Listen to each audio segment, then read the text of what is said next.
Buenos días en este día de resurrección. No había pensado hacer un devocional hoy, pero el Señor me indicaba hacerlo y yo sabía el tema, pero no sabía ni cómo tratar el tema. Pero bueno, anoche ya el Señor me dio un poquito de dirección y decidí, bueno, pues mañana voy a tomar el descanso, un poco de descanso mañana, lunes. Pero bueno, estamos en el día 29, os mandé un acertijo y bueno, es difícil hacer un acertijo con ese tema, pero bueno, en fin, estamos en el día 29 del confinamiento, como dije, coronavirus sigue su trayectoria de muerte y ahora de mi país, de Estados Unidos, pues están saliendo ya los peores números, digamos. Y bueno, pues seguimos viendo, ¿no? cómo va. Pero hoy vamos a enfocarnos en un tema, digamos, súper positivo. El Señor Jesús en la tumba. 3 días, 3 noches. Muy bien, pues vamos a ver unos pasajes. Primero voy a empezar con con Jonás. Jonás capítulo 1, versículo 17 dice: Pero Jehová tenía preparado un gran pez que tragase a Jonás. Y estuvo Jonás en el vientre del pez 3 días y 3 noches. ¿Y quién iba a pensar que eso tenía significado y relación con la muerte y la sepultura del Señor Jesucristo? Luego, en Mateo, quiero leer en el capítulo 12, el Señor está hablando a los fariseos y les dice: porque como estuvo Jonás en el vientre del gran pez 3 días y 3 noches, así estará el Hijo del Hombre en el corazón de la tierra. 3 días y 3 noches. Y esa conexión increíble que hace el mismo Señor. Y luego en 1 Corintios, capítulo 15, versículo 4, dice: y que fue sepultado y que resucitó al tercer día, conforme a las Escrituras. Muy bien, pues en cuanto al tema me voy a quedar mucho con las notas, porque tengo mucho aquí y no quiero olvidarme de nada. En cuanto a este tema del Señor Jesús en la tumba 3 días, 3 noches, tengo más preguntas que respuestas. Hay un montón de preguntas que tengo sin respuestas. Y voy a compartir algunas de esas preguntas para empezar. Por ejemplo, ¿por qué 3 días y 3 noches? ¿Qué significado? ¿Por qué 3? ¿Por qué? Otra pregunta, ¿eran días enteros, noches enteras? ¿O eran parte de un día, parte de otro, parte de 3 días? Hay mucho debate sobre ese tema. He leído mucho, he escuchado mucho. Me acuerdo de un discurso que dio un profesor mío en el seminario hace ya más de 30 años sobre el tema de cómo compaginar las fechas y todo eso. Bueno, es tremendo, ¿no? ¿Y por qué lo relacionó el Señor con Jonás? De todos los profetas, ¿por qué Jonás, no? No es quizás el primer héroe que nos sale a la mente, ¿no? Para algo tan importante. Pero bueno, lo que sí es cierto es, y esto es en relación a cualquier pregunta que tengo en la Biblia, siempre que tengo un pasaje que no entiendo, sea lo que sea que Dios quiso decir con 3 días y 3 noches, eso es lo que pasó. ¿Bien? La realidad es esa, que es perfectamente el cumplimiento, la profecía y el cumplimiento se conocen perfectamente bien. Otras preguntas. ¿Qué hizo el Señor Jesús durante esos 3 días? No nos dice mucho. Tenemos en 1 de Pedro 3:19 que predicó a los espíritus encarcelados. ¿Y eso qué significa? No me atrevo a meterme ahí. Hay ideas y hay teorías y tal, pero bueno, no estoy muy seguro. Mientras estaba en la tumba, su cuerpo, ¿qué es lo que estaban haciendo los discípulos? Nos podemos imaginar, ¿verdad? Pero no sabemos exactamente qué deberían haber estado haciendo.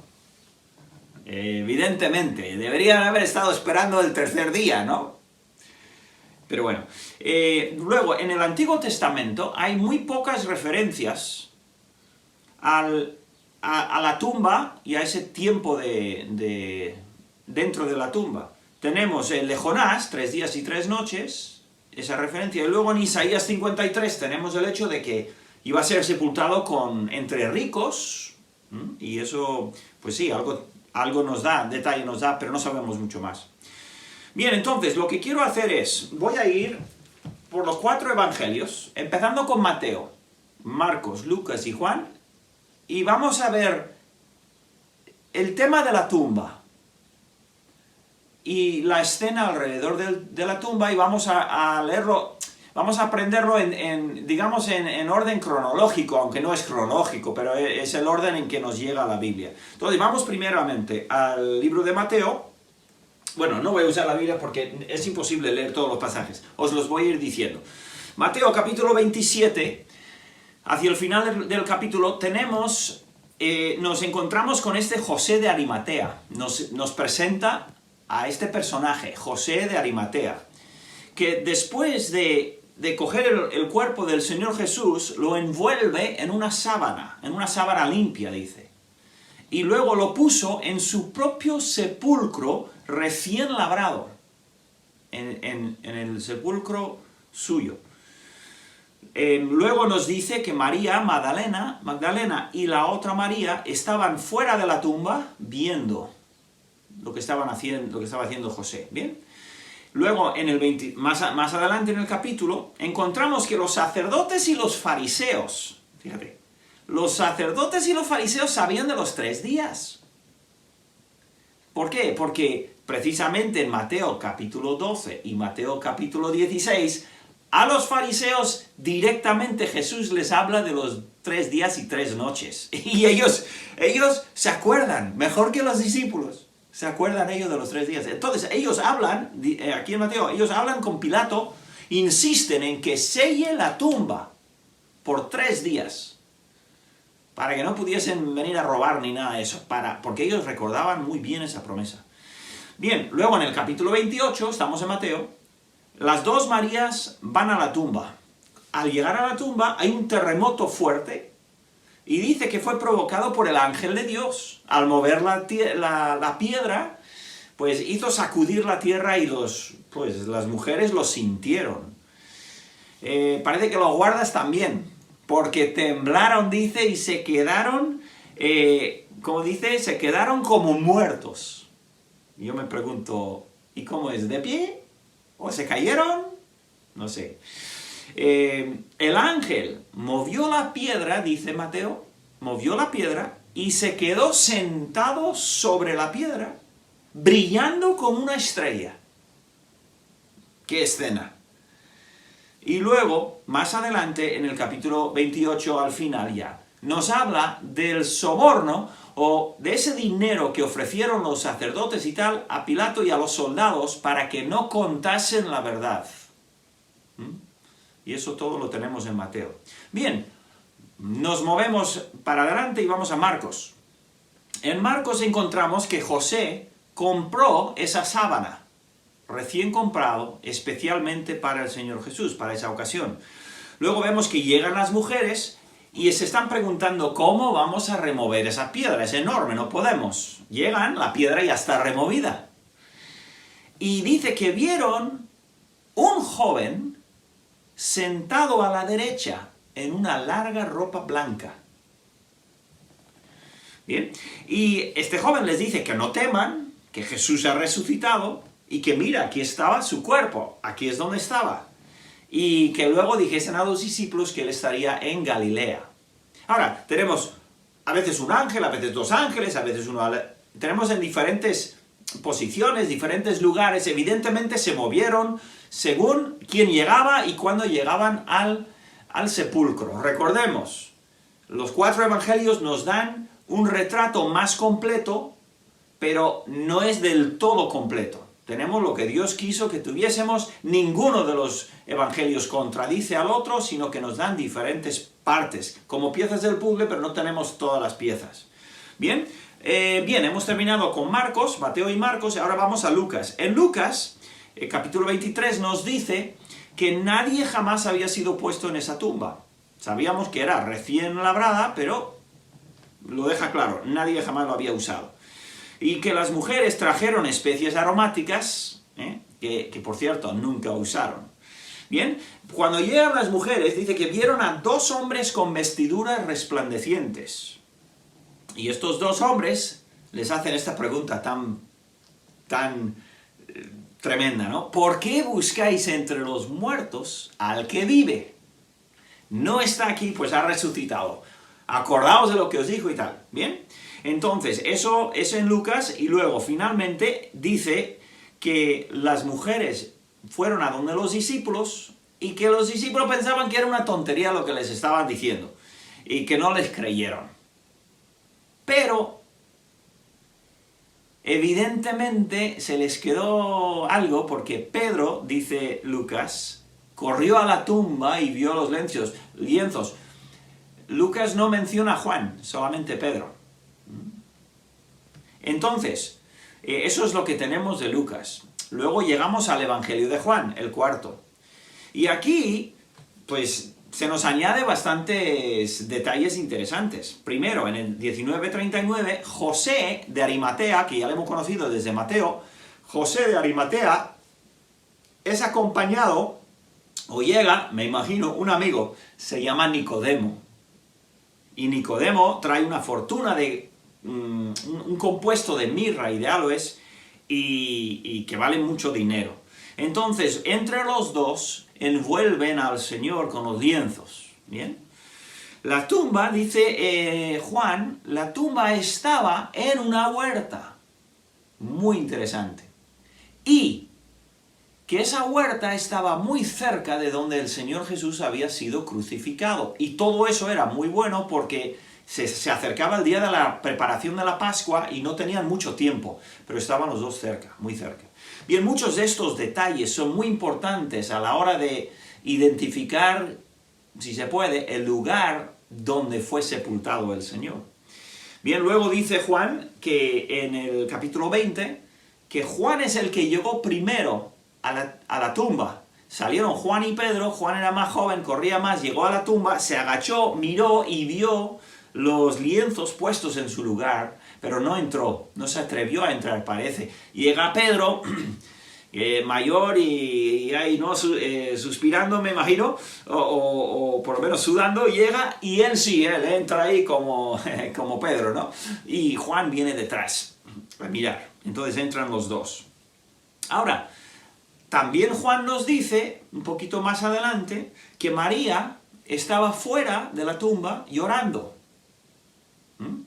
Y que no sabía dónde estaba el cuerpo del Señor Jesús, y que está fuera llorando, y que vio a 2 ángeles resplandecientes, uno a la cabecera y otro a los pies de donde había estado el cuerpo del Señor. Y estos 2 ángeles le preguntan, ¿por qué estás llorando? Y ella dice, es que se han llevado al Señor y no sé dónde está. Y en ese momento ella gira y ve a un señor que cree que es el hortelano, el que cuidaba la huerta. Y ahí tenemos, cuando ella le pide, a ver, ¿dónde está el cuerpo? Ya me lo llevo yo, me encargo yo del cuerpo. Y es cuando el Señor le mira y le dice, María. Para mí uno de los momentos más emotivos y preciosos de todas las escrituras, de las reuniones entre 2 personas.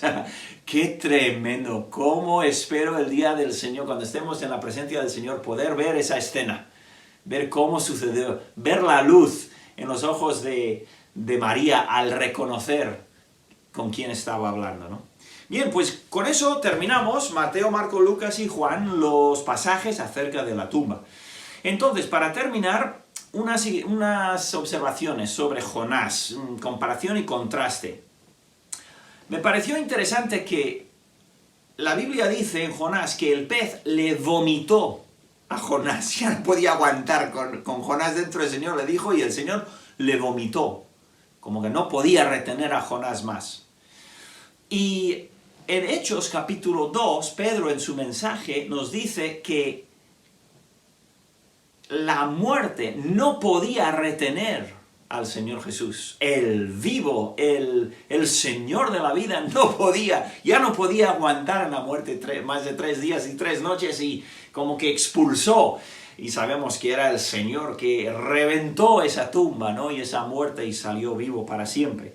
Pero esa expulsión, digamos, lo veo curioso por lo menos. Jonás estuvo 3 días y noches y luego ofreció el mensaje de misericordia de Dios a una gran ciudad violenta y malvada. Y el Señor Jesús también, después de 3 días y 3 noches en la tumba, su mensaje de misericordia ha sido predicada por todo el mundo, a un mundo lleno de maldad. Y bueno, nosotros tuvimos la experiencia inolvidable de ir a Israel en el 2007 con los Álvarez y con el hermano Bill Patterson, y estuvimos en un lugar donde hay un huerto, hay una tumba, hay un lugar de la calavera y parece el lugar exacto donde fue sepultado el Señor. Coinciden todos los detalles pequeñitos que nos dan estos pasajes con ese lugar preciosísimo. Esa experiencia, y espero que cada uno de vosotros podáis también algún día visitar Israel. Muy bien, pues quiero terminar, y yo decía, ¿y cómo voy a terminar este devocional de la tumba? Fui a Apocalipsis, digo, voy a ver si hay alguna referencia en Apocalipsis. No encontré referencia a la tumba ni a ese tiempo en el sepulcro, ¿no? Pero sí que el Señor me dio un versículo que quiero compartir para terminar. Dice capítulo 21, versículo 4 de Apocalipsis: enjugará Dios toda lágrima de los ojos de ellos, y no habrá más muerte, ni habrá más llanto, ni clamor, ni dolor, porque las primeras cosas pasaron. Y cuando leí eso dije, no habrá, gloria a Dios, no habrá ni una tumba jamás en la ciudad celestial donde vamos a estar por toda la eternidad. Porque el Señor salió de esa tumba, nunca jamás habrá en nuestra herencia eterna una tumba, porque ya no hay muerte. Qué gloriosa verdad acerca de la tumba que el Señor dejó vacía, y cómo tenemos esa esperanza tan grande. Muy bien, pues sin más, que Dios os bendiga, que tengáis buen día. Hasta la próxima. Agur.